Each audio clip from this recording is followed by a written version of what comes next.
नमस्कार प्रेक्षकांनो, ठरलं तर मग मालिकेच्या आजच्या भागामध्ये मी आपलं मनपूर्वक स्वागत करतो. त्यामध्ये आता पूर्णाई आणि प्रतिमा हे गप्पा मारत असतात. तर आता लगेचच प्रतिमा आता जाण्याचा निरोप घेते. तेव्हा आता पूर्णाजी म्हणते की हे काय ग प्रतिमा, अशी येतेस आणि अशी जातेस. तेव्हा आता प्रतिमा म्हणते की अगं मी आता फोन घेतलाय ना आणि फोनवरती आपण एकमेकींसोबत बोलतच राहू ना. पूर्णाई आता खुश झालेली असते. तर प्रतिमा म्हणते की ही तन्वी कुठे राहिली आता. तेव्हा आता लगेचच पूर्णाई म्हणते की अगं ती अस्मिताच्या रूममध्ये असेल. आणि लगेचच पूर्णाई आता तन्वी अशी प्रियाला हाक मारू लागते. आणि लगेचच प्रिया आणि अस्मिता ह्या तिथे येतात. तर अस्मिता म्हणते की काय पूर्णाजी. तेव्हा आता पूर्णाजी म्हणते की अगं या निघाल्यात आता. तर आता सायलीच्या तोंडावरून हात फिरवत प्रतिमा हसतच सायलीला म्हणते की येते बरं का सायली.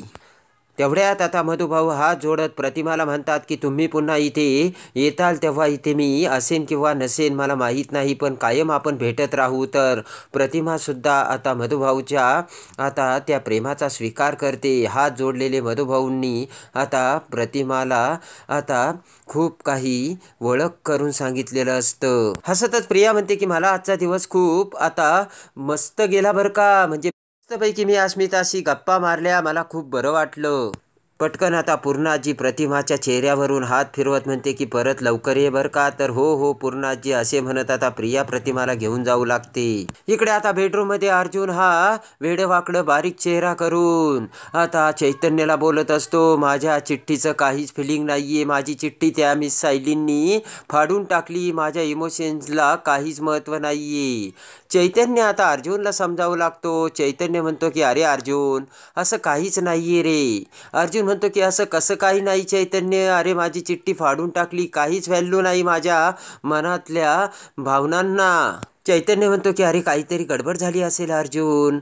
अर्जुन म्हणतो की अरे एवढ्या मोठ्या अक्षरात आय लव्ह यू लिहिलं होतं, कसली आली गडबड. तेव्हा आता डोक्याला हात लावत चैतन्य म्हणतो की अरे काहीही विचार करू नकोस अर्जुन आणि सायलन्समध्ये राहा. तर आता अर्जुन म्हणतो की सायलन्समध्येच राहायचं, मला माझ्या चिठ्ठीचं उत्तर मिळालं चैतन्य. चैतन्य म्हणतो की अरे तू जर शांत बसला नाही ना मला तुला मदत करताच येणार नाही आणि माझा मेंदू चालणारच नाही.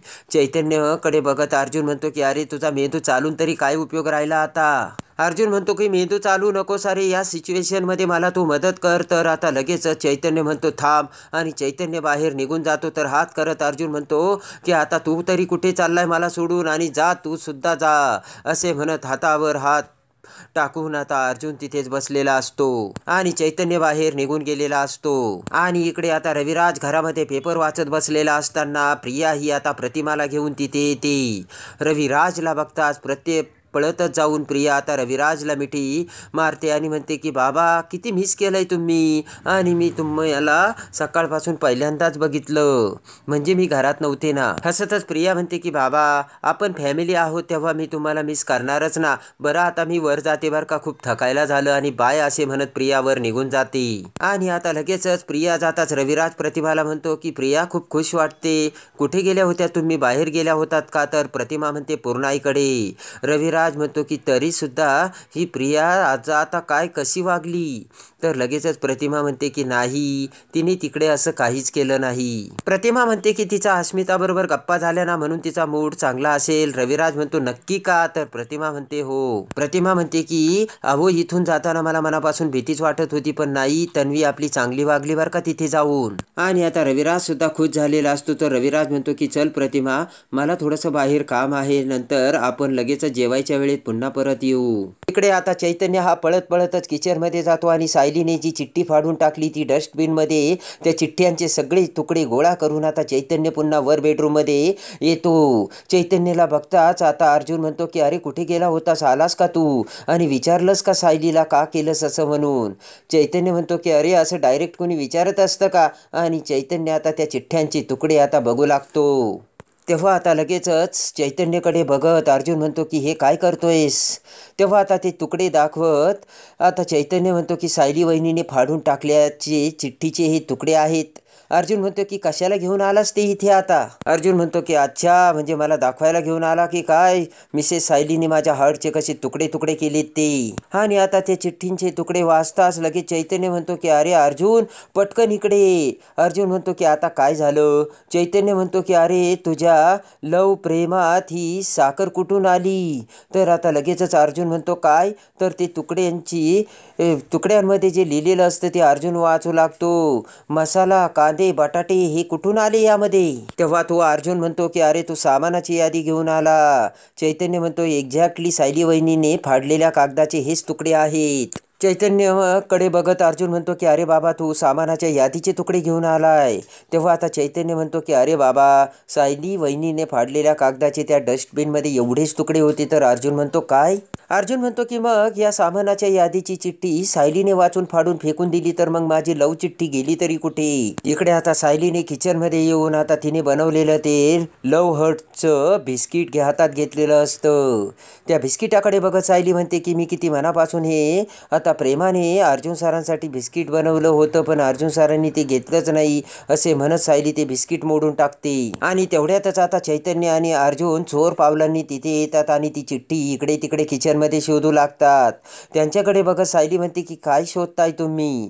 तर आता तोंड लपवत अर्जुन म्हणतो काही नाही फारसं काही महत्त्वाचं नाही, तुमचं चालू द्या. आणि दोघे ही चिठ्ठी शोधायला लागतात. सायली आता त्यांच्याकडे बघतच असते. सायली सुद्धा आता त्यांच्याकडे बघत म्हणते अहो काय शोधताय? तर अर्जुनच्या तोंडातून निघून जाते चिठ्ठी शोधतोय. तेव्हा आता सायलीला मोठा धक्का बसतो. सायली म्हणते चिठ्ठी?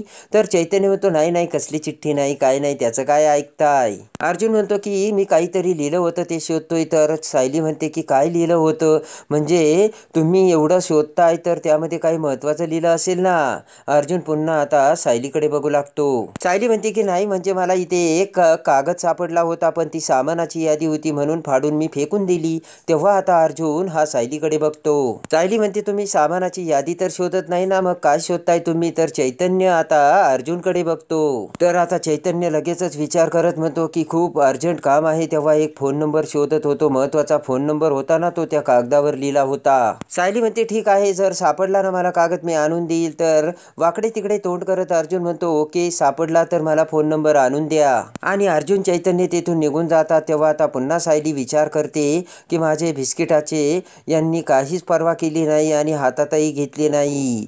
तेव्हा आता मी काय करू? इकडे आता बेडरूममध्ये येऊन प्रिया ही गाणं गुणगुणत असते. तर तेवढ्यात नागराज तिथे येतो आणि म्हणतो की असं गाणं गुणगुणून माझ्या कानावरती अत्याचार करू नको. प्रिया म्हणते की तुमचं नशीब समजा, ही तन्वी किल्लेदार त्यांच्या आवाजाचे सूर तुमच्या कानावर पडतायत. तर आता हसतच प्रिया म्हणते की ही प्रिया मधुकर आज प्रचंड खुश आहे. ते ऐकताच नागराज म्हणतो प्रचंड खुश? ही प्रिया मधुकर कुठे झेंडे लावून आली ते तरी सांगता का मॅडम? नागराज म्हणतो की एरवी तर तोंडावरच पडत राहता, आता एवढ्या खुश आहेत म्हणजे काहीतरी खुशीचंच कारण असेल नाही का मॅडम? हसतच प्रिया म्हणते काहीतरी अहो खूप मोठं यश मिळालंय मला. नागराज म्हणतो की काय कारण आहे? तर प्रिया म्हणते की अर्जुनने सायलीसाठी आय लव्ह यूची चिठ्ठी लिहिली होती, ती चिठ्ठी मी अर्जुनपर्यंत सायलीपर्यंत पोचूच दिली नाही. बोट करत नागराज ते ऐकताच म्हणतो की तुमच्या या लैला मजनूच्या स्टोरीमध्ये ना मला अजिबात इंटरेस्ट नाहीये प्रिया. नागराज म्हणतो इथं माझ्या डोक्यात काय चालू आहे, प्रतिमा वहिनीला लवकरात लवकर गायब कसं करता येईल ते. तेव्हा आता प्रिया म्हणते की किती वेळा सांगते मी, ती प्रतिमा आता माझ्यासुद्धा डोक्यात जायला लागली. त्या गोळ्या चारून सुद्धा फारसं काही घडलेलं नाही असे प्रिया नागराजला सांगते. प्रिया म्हणते की म्हणूनच लवकरच प्लान सांगा, तयार करा आणि मलाही सांगा. तेव्हा आता नागराज म्हणतो की हो ग राणी, तुझे सल्ले कायमच माझ्या उपयोगी पडत असतात. प्रिया म्हणते प्लान सांगा. तर नागराज म्हणतो सांगेलच प्लान, फक्त अगोदर एक काम कर, झोपेच्या जालिम गोळ्या आणण्याची तयारी कर. इकडे आता रविराज हा प्रतिमाला घेऊन आता एका ठिकाणी येऊन कार थांबवतो. प्रतिमा म्हणते की इथे येऊन का थांबवलं तुम्ही कार? तेव्हा आता रविराज म्हणतो की अगं ऐक ना, माझं एका क्लायंटचं 5 मिनिटाचं काम आहे, त्याच्याकडे एवढे पेपर्स देतो आणि लगेचच येतो मी. तर आता रविराज म्हणतो की तू येतेस का? तर प्रतिमा म्हणते मी येऊन काय करू, तुम्ही जा, तोपर्यंत मी इथेच बाहेर थांबते. आणि आलोच मी असे म्हणत रविराज आता त्या फाईल घेऊन आता त्या घराकडे निघून जातो. तर आता प्रतिमा ही कारमधून उतरते आणि इकडे तिकडे बघू लागते. तर रात्रीची वेळ झालेली असते आणि शेकोटीभोवती काही मुले आता शेकोटी पेटवून शेकत असतात. आणि आता एवढ्यातच ते मुले शेकोटी पेटवताच आता शेकू लागताच प्रतिमाचे त्यांच्याकडे लक्ष जाते आणि तो जाळ बघून आता प्रतिमाला घाबरून भयानक धक्का बसलेला असतो आणि प्रतिमा आता त्या जाळाकडे बघत असते. आणि आता तेवढ्यात आता प्रतिमा त्या शेकोटीकडे बघत असतानाच आता महिपत त्याच्या कारमधून तिथे येतो आणि कारमधून दरवाजा उघडत खाली उतरतो. तर प्रतिमा महिपतला बघते आणि महिपतला बघून त्या जाळासमोर बघूनच प्रतिमाला आता तिचा भूतकाळ आठवतो.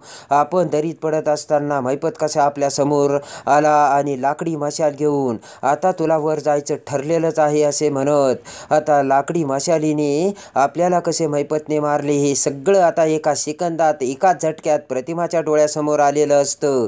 आणि प्रतिमा घाबरून जोराचा श्वास घेऊन आता प्रतिमाला दम लागत असतो आणि प्रतिमा फक्त ते उसासा टाकत आता छातीत धडधड होत ते सगळं बघत असते. तर इकडे महिपत आता 2 गुंडांसोबत बोलत असतो. समोर शेकोटी पेटवलेली असते.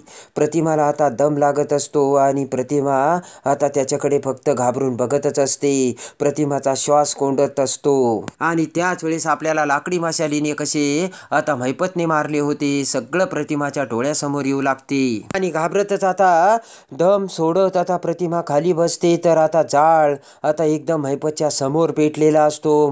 प्रतिमा आता महिपतकडे बघत असते आणि जोराने आता धापा टाकत असते.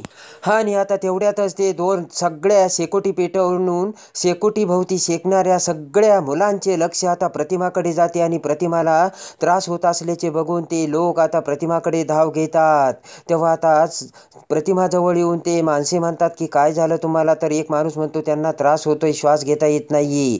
तर तेवढ्यात रविराज हा बाहेर येतो आणि प्रतिमाला त्या अवस्थेत बघतो. पळतच रविराज प्रतिमा समोर येऊन म्हणतो की प्रतिमा काय झालं? तर महिपतकडे बोट करत प्रतिमा आता रविराजला महिपत दाखवू लागते पण प्रतिमाला बोलता येत नसते. रविराज म्हणतो काय झालं? तर आता प्रतिमा फक्त महिपतकडेच बोट करत असते. आणि आता इकडे सायली आता मधुभाऊला बेडरूममध्ये बोलावते आणि म्हणते की मधुभाऊ तुमचं सुद्धा कुणावर तरी तुम्ही प्रेम केलं असेल ना, तेव्हा तुमच्या प्रेमाचे किस्से सांगा ना. तर आता लगेचच मधुभाऊ म्हणतात की मी मराठी गाणी गाऊन मी जिच्यावर प्रेम केलं होतं तिला समजवायचो. तर आता सायलीच्या ती ट्रिक लक्षात आलेली असते आणि पटकन आता सायली तिच्या बेडरूममध्ये येते आणि अर्जुन येताच आता सायली आणि अर्जुन दोघेही बेडवर बसतात. तर सायली म्हणते की मी तुम्हाला मराठी गाणी म्हणून दाखवते, त्याचा अर्थ तुम्ही सांगायचा. तर आता सायली मराठी गाणं म्हणते आणि आता सायलीने पूर्ण गाणे म्हणताच आता अर्जुन सायलीचं ते गाणं आता एकटक नजरेने सायलीकडे बघत ऐकत असतो. गाणी संपताच अर्जुन म्हणतो की मला सगळं कळलं आणि आता त्या गाण्यातून सायलीवरचं आपल्यावर किती प्रेम आहे हे आता अर्जुन समोर आलेलं असतं. तेव्हा आता अर्जुन त्याच्या प्रेमाची कबुली कशी सायली समोर देतो आणि सायली आता अर्जुनच्या प्रेमाचा कसा स्वीकार करते हे बघण्यासाठी आणि ठरलं तर मग मालिकेच्या डेली अपडेटसाठी बेल नोटिफिकेशनवर क्लिक करून आपल्या चॅनलला लाईक करा, सबस्क्राईब करा.